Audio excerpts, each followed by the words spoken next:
about Charlotte in the coming weeks, but for now, let's move on to Wells Fargo, the only bank ever to be serenaded by an 8-year-old Ron Howard.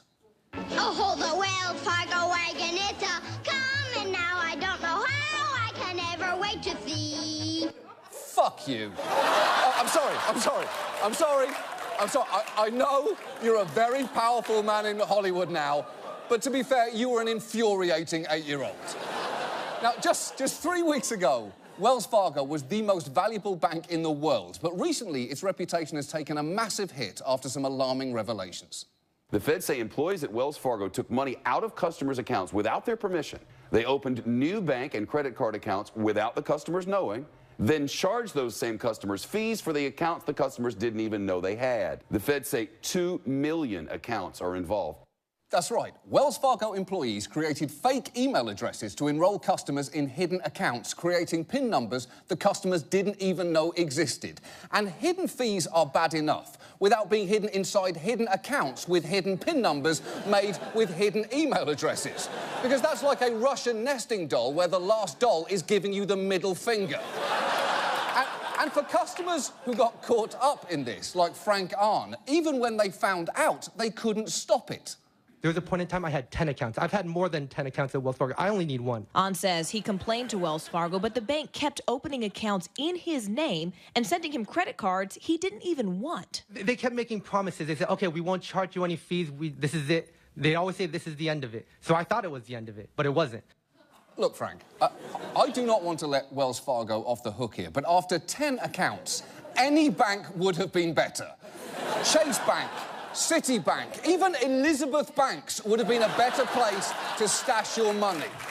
Now, Wells Fargo apparently fired over 5,000 people for engaging in this, but you do have to wonder, how did they all get the same idea? They were incentivized to earn financial rewards under the incentive compensation program. And we're hearing that managers even taught employees how to do this. Wow, so the fraud was baked in, which I believe is the title of Martha Stewart's autobiography. and all this is a little surprising, given that the bank's CEO, John Stumpf, has talked a big game about decency and integrity. The DNA of leadership is trust. That's true in a family relationship, that's true for government, that's true for business. We like to say, we don't care how much you know until we know how much you care. You can't teach caring, and you can't teach sharing. What? He sounds like a burnt-out, drunken Barney. We can't teach caring, and you can't teach sharing. The little shits won't listen. Don't touch me!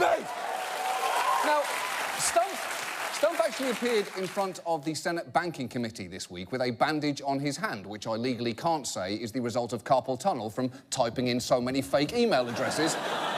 And he wanted to be clear, he didn't know anything about anything. I'm not an expert in compensation. I don't know of that issue off the top of my head. I'm not an expert in this field. I'll talk to our team and we'll get back to you. Again, I'm not an expert in that. I don't even know exactly what we're talking about. Come on. If he was going to play that dumb, he should have at least turned up wearing his shoes on his hands and a Stone Cold Steve Austin T-shirt. Then it would have made sense. But look, this gets one step worse, because the total fine for Wells Fargo's behaviour was $185 million, which is nothing, considering they made $23 billion in profit just last year, and it's even less than Stumpf himself could walk away with if he resigns. The CNN Money investigation shows that if he does resign, well, he could get $200 million in terms of payouts when he walks out of the door.